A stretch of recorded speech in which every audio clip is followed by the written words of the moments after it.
Hey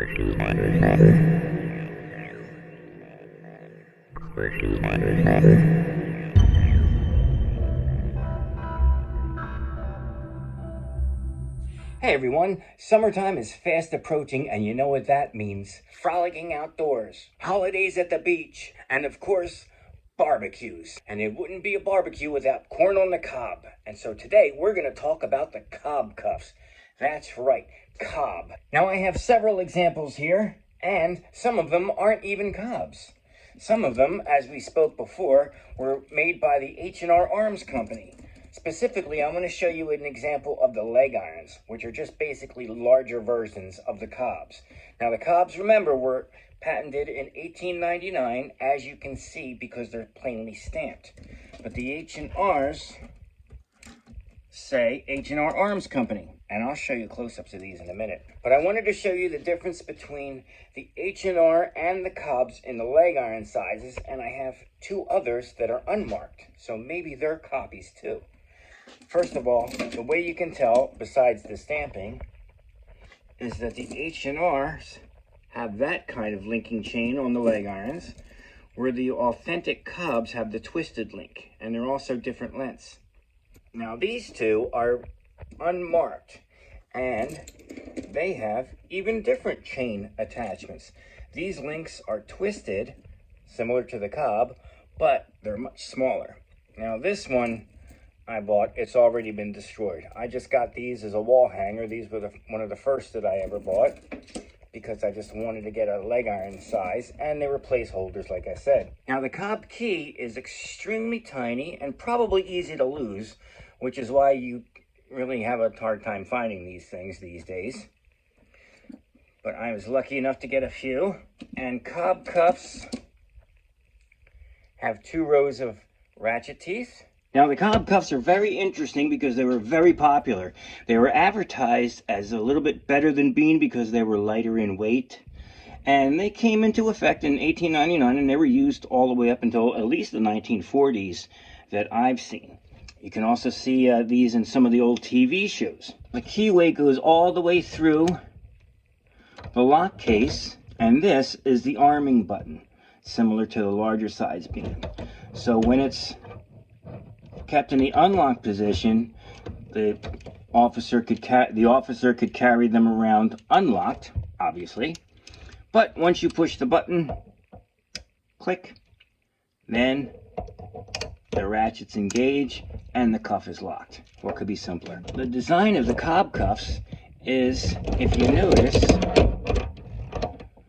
you could actually undo that screw and take the lock itself, the mechanism, out for repairs, which is probably what happened with these guys.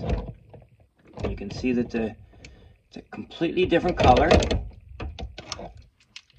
So these might have been repaired or changed back in the early part of the 20th century. I have no idea. You have to be careful though, because if it doesn't line up correctly, then you pretty much wasted a cuff. So these guys, you know, they were advertised as having all kinds of new innovations as far as design and portability and basic ease of function, and also the fact that you could repair them.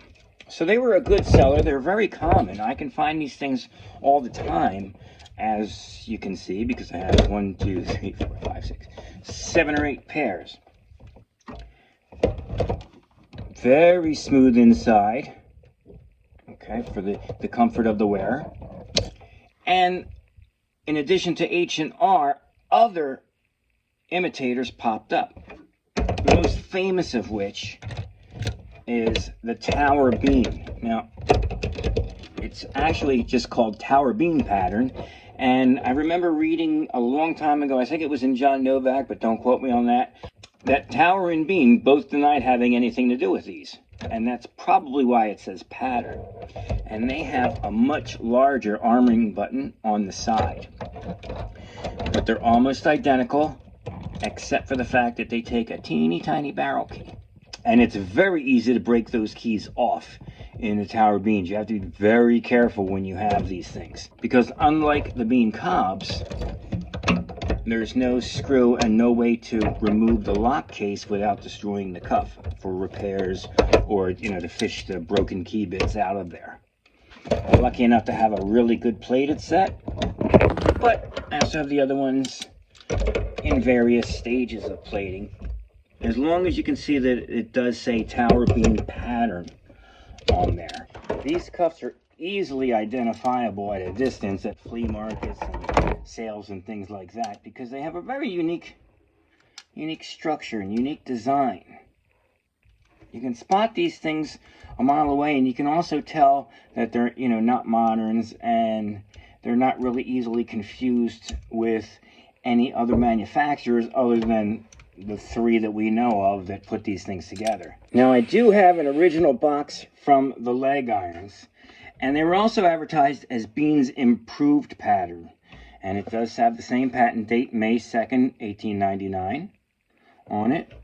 And unfortunately, the only box I was able to find, I paid more for this than I did for the cuffs themselves, but it's got this awful scratch on the front. But what do you want for something that old, you know what I mean?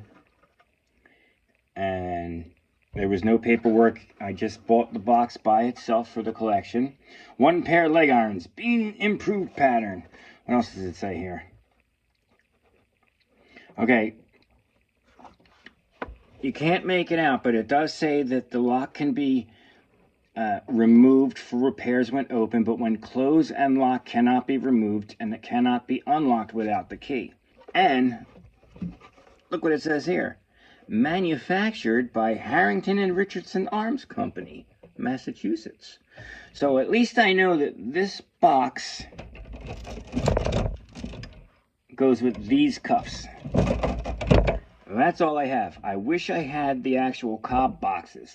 One time I was at a sale, and the guy said that he had a dozen original Bean Cobb handcuffs, and he did not have them there, unfortunately. I attempted to contact him after the show, of course, to see if he would sell these to me, but by that time he, you know, one of those leads that just dries up in the night, just like it happens to all collectors in all fields, I'm sure. Disappointing, but what are you gonna do?